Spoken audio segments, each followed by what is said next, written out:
इंडी गठबंधन के जितना घटक दल है सबको एक ही स्वप्न आया कि भाई 295 के अंदर में कहा गया कि देखना पकड़ के रखिएगा सबको, कोई इधर उधर नहीं चल जाए। 40 का 40 सीट अगर जीत जाए तब तो उनका युवाओं का प्यार, नौकरी की बात, रोजगार की बात, इस सब बात को जनता सही मान लेगी। लेकिन अगर नहीं आया तब तो बिहार में रहिएगा, हरियाणा चले जाइएगा। यही राजनीति के गले का घेघ इनका बनने वाला है, यही अहंकार। अगर आप 40 में 35-36 जीते तो आपका प्राण बचेगा, और नहीं तो सब मिल के लग जाएगा, लूझ जाएगा। ये सब राजनीति लालू यादव करते रहे, पिछड़ा के राजनीति कह करके पिछड़े का जमीन लिखवा लिए। तो ये मेरीन ड्राइवर बना दिए लालू जी अपन जमीनमा पर। आदत लगा हुआ है मीसा भारती के हारने का, और लालू जी के जाने के बाद तो हार तय है भाई, उनको देखता है बट डर जाता है। नमस्कार, मेरा नाम प्रेम है और आप लाइव स्ट्रीट देख रहे हैं। चुनाव खत्म हो गया, नतीजे 4 जून को आएंगे, पर एग्जिट पोल में दिखाया जा रहा है कि फिर से एक बार एनडीए की सरकार बन रही है। पर तेजस्वी यादव, मल्लिकार्जुन खड़गे, तमाम जो विपक्ष के नेता हैं वो बैठक करते हैं और कहते हैं कि 295 प्लस होगा। बात करने के लिए साथ जेडीयू के कद्दावर नेता एमएलसी नीरज कुमार, क्या 295 प्लस हो जाएगा इंडिया का? एग्जिट पोल के क्या नतीजे होंगे तो 4 जून को मालूम होगा। विभिन्न मीडिया हाउसेज या कंपनियों ने यह जारी किया है, मैं उस पर कोई टीका टिप्पणी नहीं कर रहा, लेकिन इंडी गठबंधन वाले 295 प्लस कह रहे हैं। तो आखिर ये कौन सा सोर्स है आपका? कोई सोर्स तो बताइएगा ना भाई। ये मीडिया हाउस ने किया, ये कंपनी ने किया कि रूम में बैठ के लिख लिए कि हमको 38 सीट आया, हमको 50 सीट आया, और नहीं तो स्वप्न में अगर आया तो वह बता दीजिए कि स्वप्न में एक ही साथ सबको कैसे आ गया। इंडी गठबंधन के जितना घटक दल है सबको एक ही स्वप्न आया कि भाई 295। तीसरा, अगर 295 आपको आ गया तो आपको नेता घोषित करने में क्या दिक्कत हुई? नेता घोषित कर देना चाहिए था। ऐसा तो नहीं कि 295 से अगर घटता तब ना कोई बात। आप तो एकदम प्लस में जा कह रहे हैं, तब प्लस है तो नेता को भी घोषणा करते थे, तब प्लस हो जाता और लोगों के बीच चर्चा का विषय बनता कि भाई 72 घंटा पहले इंडी गठबंधन ने अपने नेता का भी चयन कर लिया। इसलिए मुझे ऐसा लगता है कि मीटिंग इसलिए बुलाई गई कि इनको इस बात की आशंका और खतरा महसूस होता है कि हमारे यहाँ भगदड़ मचने वाला है। भगदड़ मचेगा? हाँ, भागो पकड़ो। इसी के लिए बैठक बुलाई गई। अंदर में कहा गया कि देखना पकड़ के रखिएगा सबको, कोई इधर उधर नहीं चल जाए। नहीं तो चुनाव जिस दिन हो रहा हो, ये कौन राजनीतिक दल होगा जो चुनाव जिस दिन चल रहा हो उस दिन बैठक कर रहा हो? ये कैसी राजनीति की जमात है ये? कांग्रेस के नेता और कह रहे हैं कि इसमें कई राज्य के मुख्यमंत्री है, सब बड़े बड़े लोग हैं, तमाम लोग बैठ करके चर्चाएं कर रहे हैं, फीडबैक ले रहे हैं कि किनको कितनी सीट आ रही है, वही सीट जोड़ करके नतीजा निकाला होगा। नहीं भाई, जनता के द्वारा कह रहे हैं। तो जनता कैसे करती है सर्वे, ये हम जानना चाहते हैं। ये तेजस्वी यादव को ज्ञान है, हमको नहीं ज्ञान है। जनता का हम नतीजा बता रहे हैं, एग्जिट पोल कह रहे हैं, दावा कर रहे हैं। तो जनता कैसे करती है भाई? जरा कंपनी वाला तो हम लोग सुने हैं, मीडिया हाउसेज का सुने हैं, लेकिन जनता कैसे सर्वे करती है ये तो तेजस्वी यादव, हम उनके ज्ञान को प्रणाम भी करते हैं, हमको उतना ज्ञान भी नहीं है। बिहार में 251 से ज़्यादा जनसभा को संबोधित किए हैं, नौकरी के मुद्दा रखा, रोजगार के मुद्दा रखा, और कह रहे हैं कि युवाओं का भी और तमाम जो बिहार के लोग हैं उनका प्यार मिल रहा है। 40 का 40 सीट अगर जीत जाए तब तो उनका युवाओं का प्यार, नौकरी की बात, रोजगार की बात, इस सब बात को जनता सही मान लेगी। लेकिन अगर नहीं आया तब बिहार में रहिएगा, हरियाणा चले जाइएगा।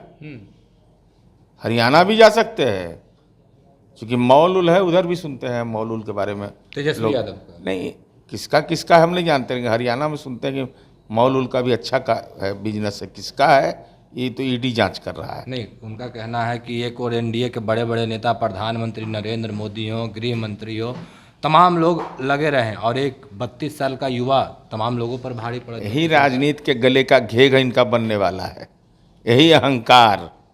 मैंने माननीय तेजस्वी यादव जी ने अपने पिता और माँ को भी राजनीतिक रूप से नाकाम घोषित कर दिया। और तेजू भैया को तो नोटिस नहीं लिया, हेलीकॉप्टर पर चढ़ने ही नहीं दिया एक दिन। और इसके अलावा जो राष्ट्रीय जनता दल के माननीय नेतागण थे उन लोग को राजनीति में किनारे कर दिया।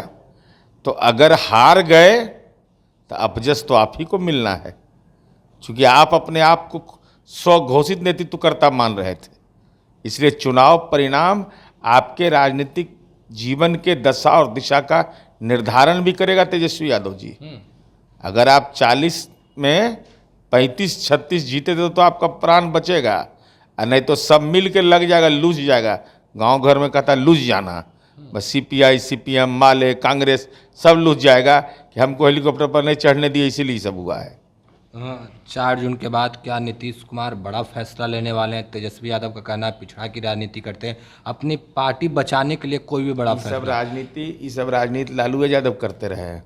पिछड़ा के राजनीति कह करके पिछड़े का जमीन लिखवा लिए, पिछड़ा का क्या बात कह के नरसंहार करवा दिए, राजनीतिक संहार तो कराइए दिए उस सबका।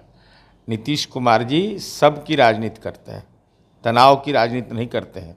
हाँ, नीतीश कुमार जी 4 जून को जब चुनाव परिणाम आएगा तो भतीजा सलट जाएगा, सलटा देंगे जरूर।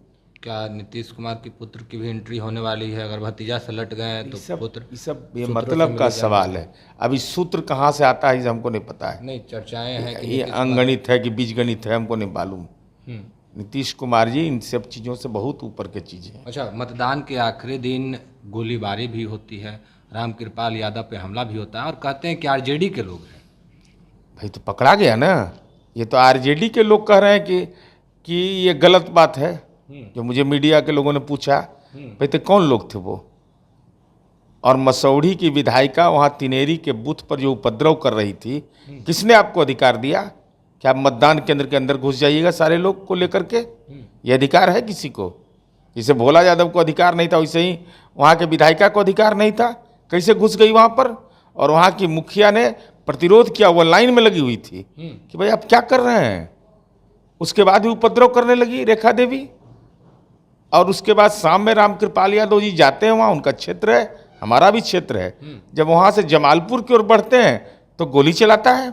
गोली चलाओगे, पकड़ाओगे नहीं। एगो तो पकड़ा गए और आ जाएंगे जल्दी, इलाज हो जाएगा इलाज। और उसके बाद जमानतदार भी न रेखा देवी बनने वाली है न लालू जी का परिवार बनने वाला है। अब कागज भी अपना जमीन का रखे रहो, अगर न्यायपालिका ने दिया तो।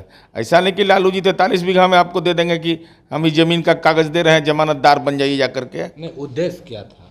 उद्देश्य था रामकृपाल यादव जी पर हमला करने का। क्या उद्देश्य होगा? गोली काहे के लिए चलाया?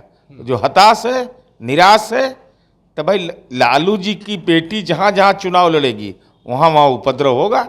नहीं, कह तो रहे हैं RJD के लोग कि मीसा भारती जीत रहे हैं, मेहनत किए हैं, लोग पसंद कर रहे हैं, रामकृपाल क्षेत्र में काम नहीं किए हैं, तमाम मुद्दों को लेकर लोग गुस्से में थे। अगर रामकृपाल यादव जी काम नहीं किए हैं तो ये मेरीन ड्राइवा बना दिए लालू जी अपन जमीनमा पर, मेरीन ड्राइव। आई जब पुलवा सब बनल है लालू जी बना दिए थे यहाँ से वहाँ तक। ये जो बिहटा सरमेरा रोड लालू जी बना दिए थे।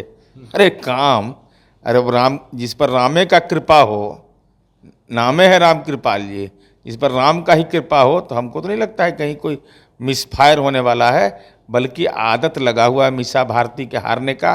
और लालू जी के जाने के बाद तो हार तय है भाई, उनको देखता है बट डर जाता है आदमी। एक आखिरी सवाल, हड़क जाता है। 400 पार का दावा हो रहा है, NDA कितना? अब ये कोई हम ज्योतिष थोड़े हैं भाई, तमाम जगहों पर ये सब नहीं, ये सब पर हम कोई टिप्पणी नहीं करते। एग्जिट पोल के नतीजे आएंगे 4 जून को, 4 जून को ही स्पष्ट होगा। लेकिन इंडी गठबंधन ने जो दावा किया 295 उस 295 का, उसका आधार क्या है? अगर जनता का सर्वे का उनका ये अधिकार है, ज्ञान दे रहे हैं, तो उसकी प्रक्रिया क्या होती है, उसका मापदंड क्या होता है, कृपा कर करके नई पीढ़ी को तेजस्वी यादव बताएं। चलिए, क्या कुछ करे थे JDU MLC नीरज कुमार, आपने सुना है। फिलहाल के लिए इतना ही, बने रहे लाइव स्ट्रीम के साथ। धन्यवाद।